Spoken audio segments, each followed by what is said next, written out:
What's going on, everybody? Welcome to another brand new installment of Renegades Reviews, exclusively here as always on the Casa D18 Studios channel. I am your host, the Renegade JJ Williams, and it's time today for another new release Saturday. And today we're going to discuss the Netflix original movie, The Mother, starring Jennifer Lopez, Lucy Paez, Omari Hardwick, Joseph Fiennes, Jesse Garcia, Gail Garcia Bernal, and Edie Falco. What's going on, everybody? Thank you for joining me here once again for another brand new installment of Renegades Reviews. Of course, it is Saturday. It is new release Saturday. We hope you guys enjoyed our coverage this morning, early afternoon, depending on where you are in the world, of WWE's Night of Champions. Myself and the Simple Man Noah Foster on the call. We really enjoyed doing it for you guys, but it's time to get back to business as usual, and we're going to discuss the Netflix original movie, The Mother.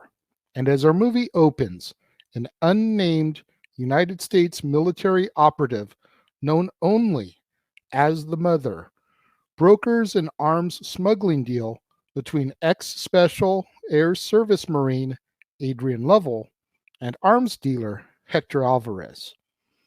Romantically involved with both of them, she ends up becoming pregnant.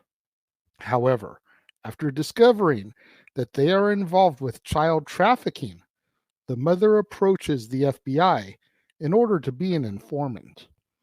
While the mother is interrogated at a safe house by FBI Special Agent William Cruz, Lovell attacks the property.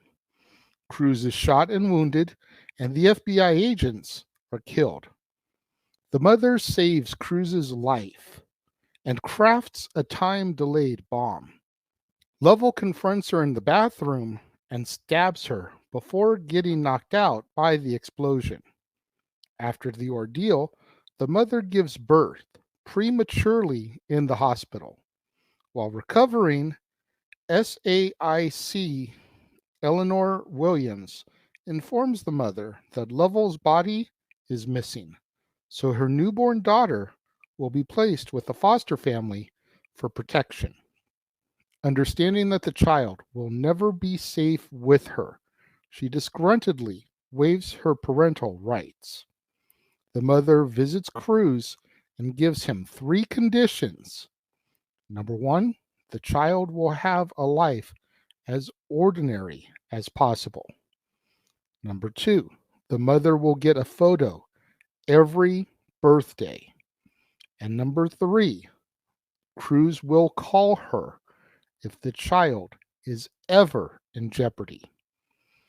The mother then secludes herself in a remote cabin in Alaska for the next 12 years until Cruz contacts her to meet him in Ohio. Cruz informs her that when the ATF busted some of Alvarez's men in Mexico, they found a photo of her daughter named Zoe, suggesting that they are on to the mother. While shadowing Zoe playing at the park, Hector's men kidnap her. The mother manages to gun down several of the men before escaping the cops with Cruz. While he thinks Zoe's kidnapping is for ransom, she knows that it was done to lure her out of hiding. They head to Havana, Cuba, in the hopes of unveiling a clue to Zoe's whereabouts. They catch Tarantula, Hector's lieutenant, who reveals that she is being held at Hector's house on the plantation. Infiltrating his home, they rescue Zoe, and the mother kills Hector. While escorting Zoe back home, the mother's gaze upon her makes Zoe realize that she is her biological mother. The mother decides to part ways and let Cruz return her to her foster parents, but Lovell manages to intercept them. However, the mother arrives and escapes with Zoe. Angered, Lovell kills Cruz. Realizing now that Zoe won't be safe if she returns home, the mother takes her to the cabin. Over time, she teaches a hesitant Zoe some survival training, and they begin to bond. But when the mother realizes that Adrian is coming for them, she decides to leave Zoe with Johns, her former army colleague. Upset to learn that she is being abandoned once again by her own mother, Zoe is confronted by Johns, who encourages her to see her mother through her actions and not her words. After she finds a letter from the mother explaining that everything she has ever done has been for her, Zoe decides to go back to the cabin and help her ward off the attackers. Lovell and his men have a final confrontation with the two, and the mother manages to kill all of Lovell's men before facing him. While she is knocked out, Lovell grabs Zoe and speeds away, but the mother snipes and kills him. With her former allies now dead, the mother returns Zoe to her adoptive family.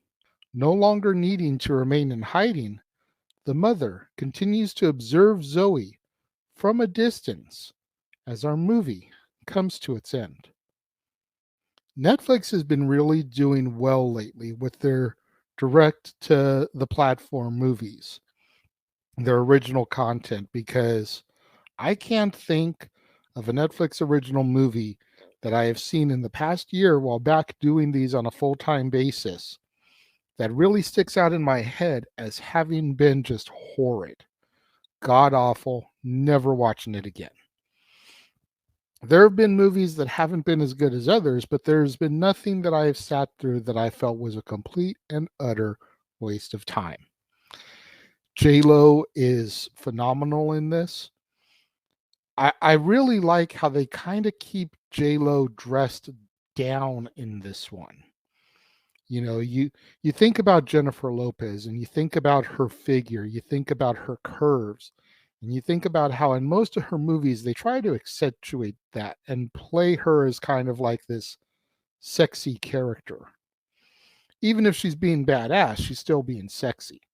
And with the exception of one flashback scene in this movie where she's kind of like courting one of the two men, I forget if it was Lovell or the other one.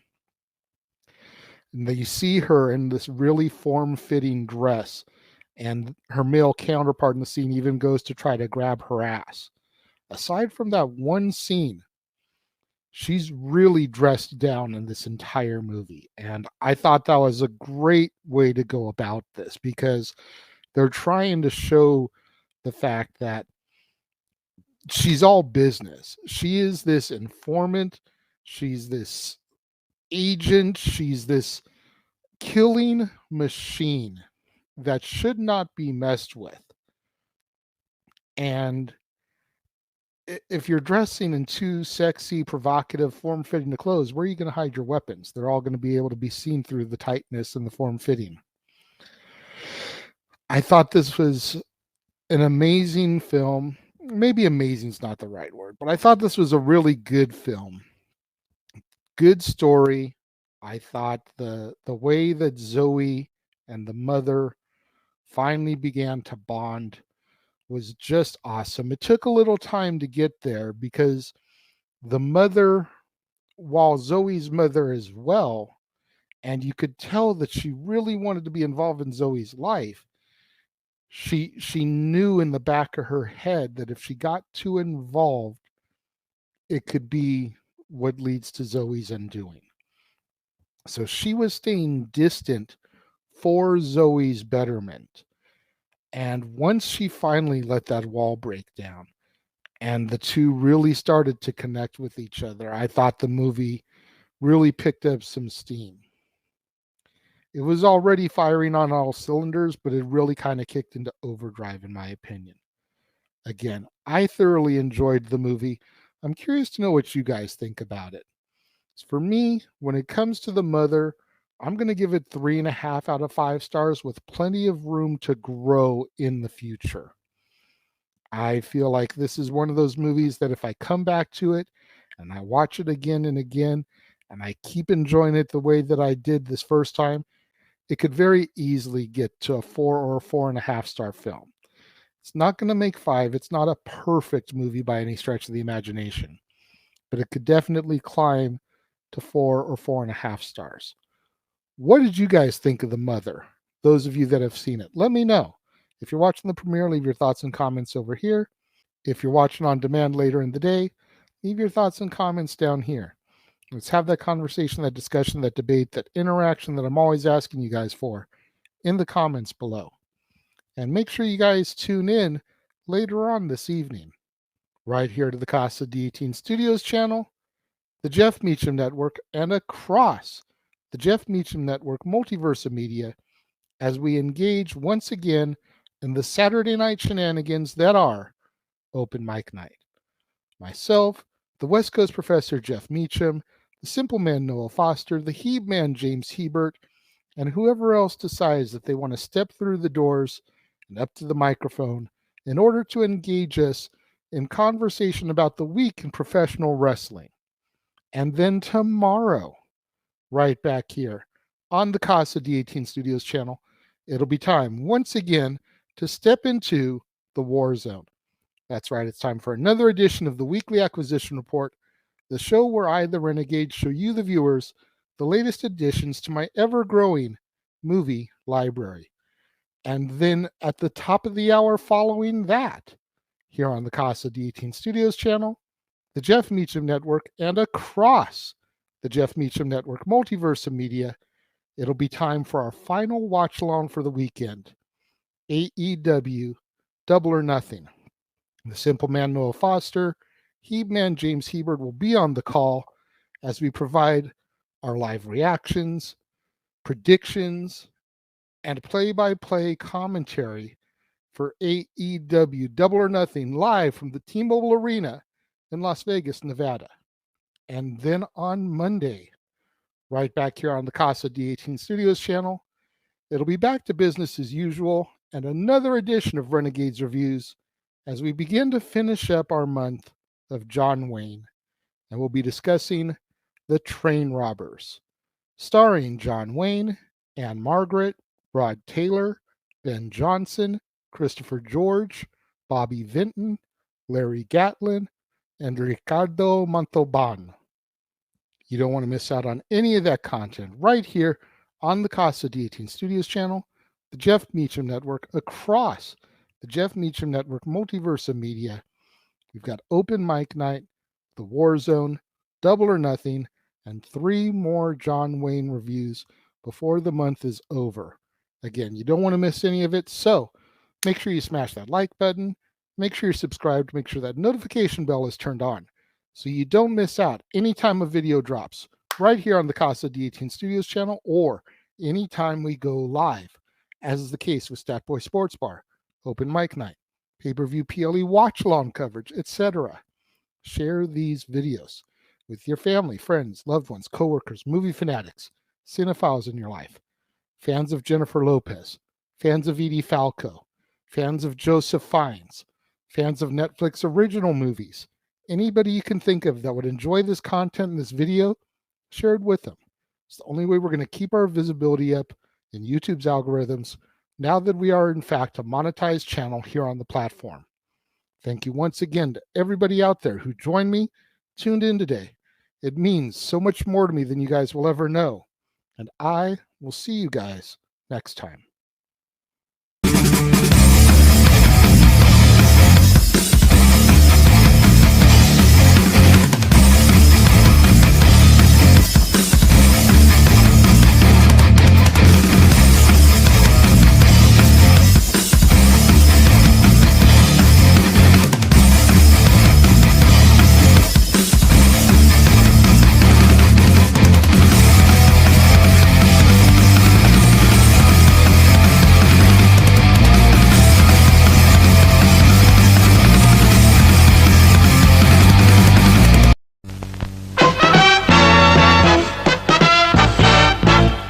And now, preview time. So let's take a look at what's coming your way.